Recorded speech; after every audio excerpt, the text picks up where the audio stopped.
5 seconds, and then all can start when you're ready. Archimandrite Cyril Hovorun, you are very welcome to Gotland and Gotland Forum. And right now we are in the picture stone hall in the Museum of Gotland. So behind us we have stones from maybe from 4th century until 8th century. We have also Christian picture stones with runes and cross behind. I would like you to present yourself a bit, what you are working with, what is your background? Yeah. Well, I am from Ukraine. I'm Ukrainian. I'm a priest, an Orthodox priest. And I teach in a number of universities, including the Gregorian University in Rome and another Jesuit university in Los Angeles, Loyola Marymount University in Los Angeles.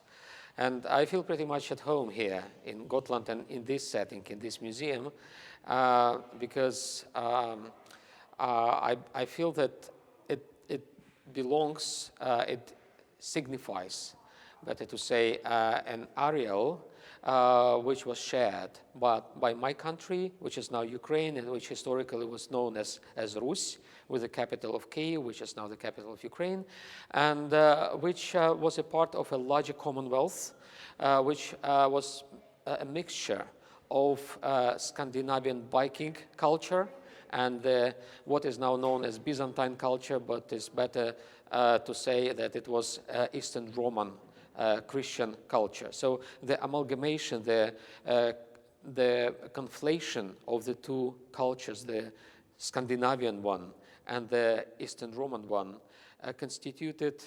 created this space to which Gotland belonged, to which most Scandinavian countries belonged, and to which my country, what it used to be at the time, belonged as well. But Gotland is a bit a special case because the Christianization came here, well, it started maybe already by 850, 900, when the merchants came back from, they have been Constantinople, have been in that what became Kiev, and they came back as Christians. But what's astonishing to read about here is also that the Christianization came not from power, not from the emperor, it was from the people themselves. And so what are your reflections upon that? Because I know you have written a lot about when the power decides. Right. Yes, in a sense, it was counter-cultural at the time. It was the the Middle Ages, the period that we know as Middle Ages. And in the Middle Ages, the common pattern of Christianization was that it was imposed by the rulers. So a ruler would adopt Christianity and then would introduce it to his or her people. At the same time, Gotland was rather an exception. I agree with you that it became really a people's faith from the beginning through trade routes, through interactions between different peoples and areas. And I should remind that an important input to the Christianization of Gotland was made by a version of Christianity which is known as Eastern Christianity, which was, well, Byzantine Christianity, which we now call Orthodoxy. So in this sense, Gotland became really an ecumenical place where West and East met together. At the time, of course, West and East constituted one thing. There was no separation, there was no division yet between the churches. But certainly there were cultural differences, and those cultural differences mixed up in Gotland. And when we visited places, churches, really numerous churches here on the island, on this relatively small piece of land, with around 100 churches, we saw how this mixture happened. We saw the Romanesque frescoes in the churches, and Romanesque style is a mixture of East and West. It's a kind of testimony to the common legacy of Christianity. So Gotland became an ecumenical place, and I see that it continues to be an ecumenical place. That's why we are here, after all.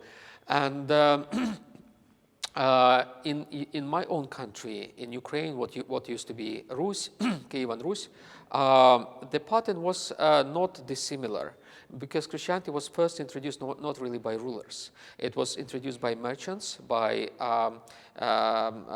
legates, by envoys from Constantinople, from the areas where Christianity dominated, and that's how the first church, St. Elias Church in Kiev, was established. It was established not as a kind of political decision, but it responded to the need of the people, to the small but growing Christian community in the city of Kiev, and that place is still known. There is still a church of St. Elias in Kiev.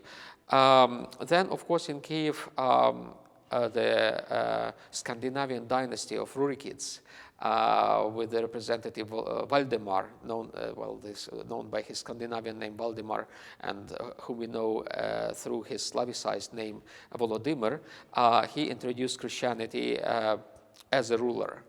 And I should say that Volodymyr was really a Scandinavian figure, not just by his origins.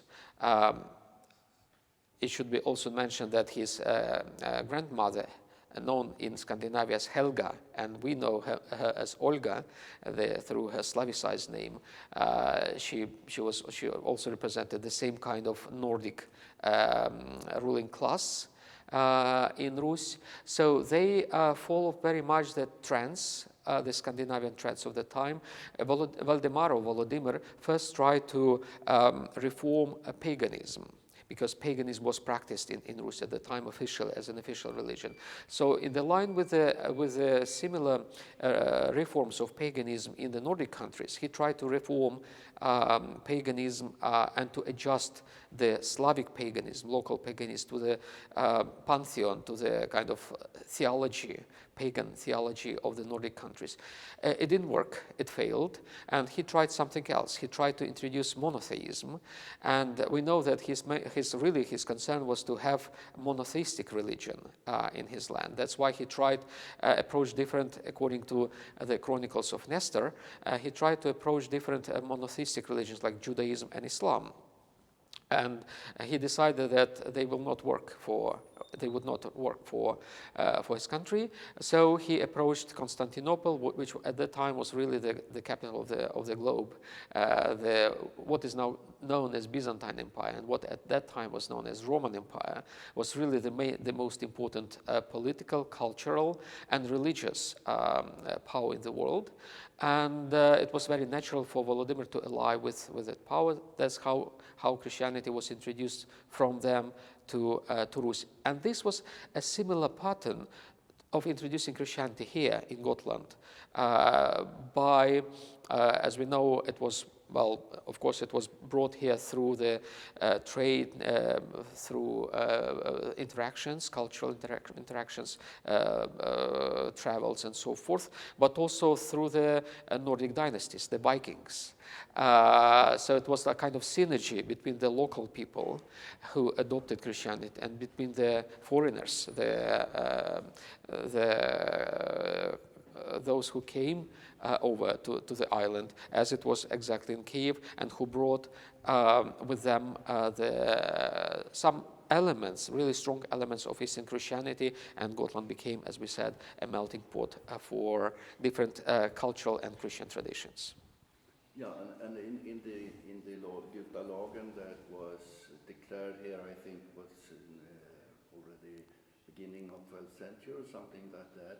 It was declared also that Christianity was something that should be good for the good habits of the people, for the morality. Yes. So, yes. But what you have written about very much is that the power uses the religion as an instrument. Yeah. But I don't. My experience from Gotland is that it was a true conversion. Yeah. Yeah. You cannot command people to produce beautiful things, you know. True. Even though there was a resistance, as we know from the chronicles, local chronicles, there was a resistance that not everyone immediately accepted Christianity, and those Christians, and in this museum there are some interesting exhibitions about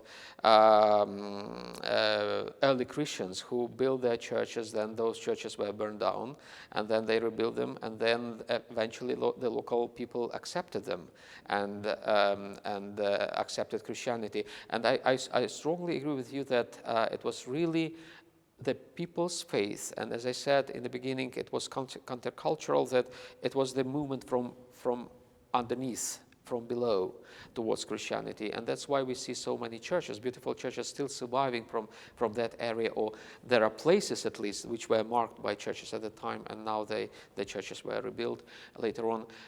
Anyways, it means that Christianity became really important for the local people. It was not imposed by political authorities from above, quite contrary to the patterns of the Middle Ages.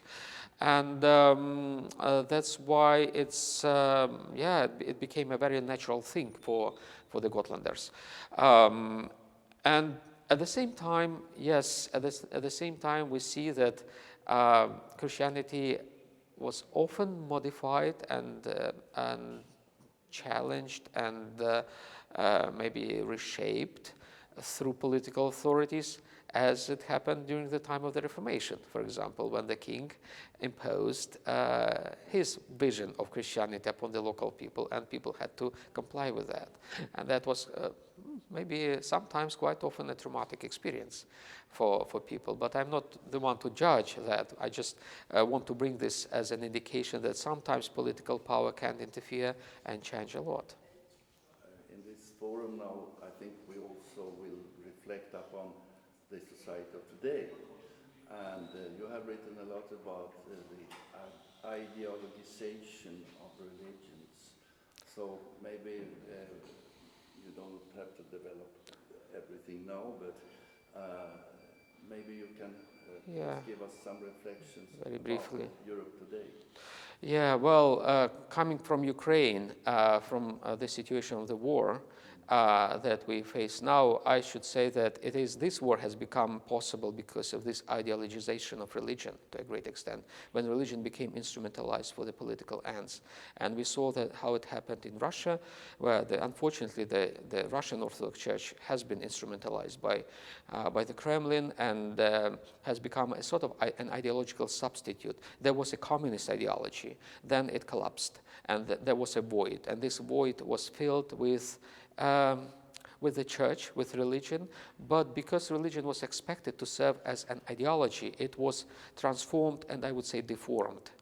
And it became really an engine of aggression, unfortunately. So this war in Ukraine is to a great extent possible, has become possible. The impossible became possible because religion was instrumentalized in this post-Soviet, post-communist situation, and it was really recruited to serve as a substitute for the communist ideology, to the extent that it became quite similar to the communist ideology in moving masses, moving people to a purpose. This purpose at this moment is to conquer my country, Ukraine, by the Russians. That is their purpose. And, they imagine this war as a kind of global fight against the West, which they perceive as something like cosmic evil. So they render this war in kind of quasi-theological terms. And this is just a token, an example of this instrumentalization of religion for political purposes. Thank you, Archimandrite Cyril Hovorun, and we look forward to your contributions to God. Thank you so much. Thank you.